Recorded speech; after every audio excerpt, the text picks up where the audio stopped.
when you're talking about the Nile and when you're talking about ancient Egypt, how far back do you think that goes? Oh, I think the Nile goes back a very, very, very long way. The Nile River system 12,500 years ago looked much the same as it does today. Actually, Africa suffered much less from sea level rise than many other continents. The place that was most dramatically affected by sea level rise was around Indonesia and Malaysia. Geologists call it the Sunda Shelf.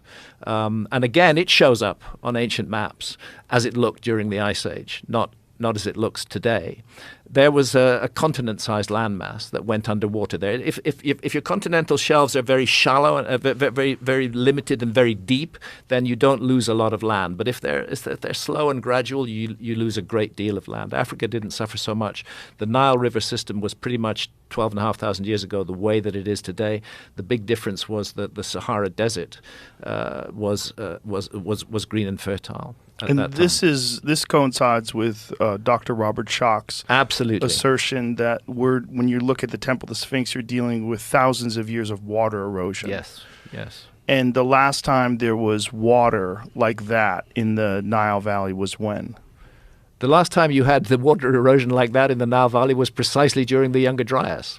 The Younger Dryas was a period of extremely heavy rains in Africa, and its rainfall, its erosion caused by heavy rains, that is the enigma on the Great Sphinx. We're not saying that there was a flood came over the Great Sphinx.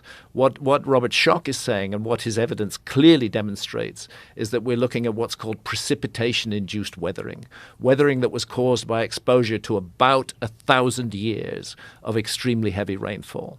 And Dr. Robert Schoch puts that 1,000 years precisely in the Younger Dryas period. That's the last time that rains of that magnitude fell on Egypt, and it's why we cannot sensibly accept the insistence of Egyptologists that the Sphinx is just 4,500 years old. By all means, yes, 2,500 BC, the ancient Egyptians were there, but I believe they found the Sphinx already created and already heavily eroded, and that they then recarved its head into the head of a pharaoh.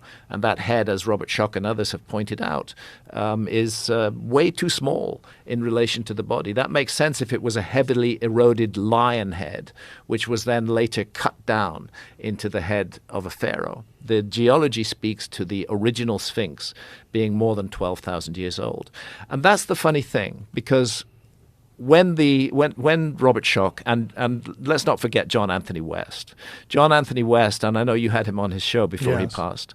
John Anthony West was the first person to suggest that there should be a huge question mark over the Sphinx, that the erosion patterns on the Sphinx suggest it was much older than Egyptologists said, and maybe 12,000 years old. And at that time, the response of Egyptology was, rubbish. The Sphinx can't possibly be 12,000 years old because there's no other megalithic monument anywhere in the world that's anywhere like 12,000 years old.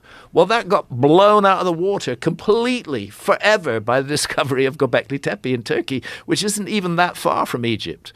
Göbekli Tepe, 11,600 years old, a giant megalithic site. My goodness, if you can make Göbekli Tepe, you can make the Sphinx. It adds hugely to the credibility of Robert Schoch's argument. And I want to pay tribute to Robert Schoch, because there's a mainstream academic who's been willing to stick his neck out. Despite taking all sorts of slings and arrows from his colleagues, he sticks with the data. And what the data says, regardless of what Egyptologists say, is that the Sphinx is 12,000 plus years old.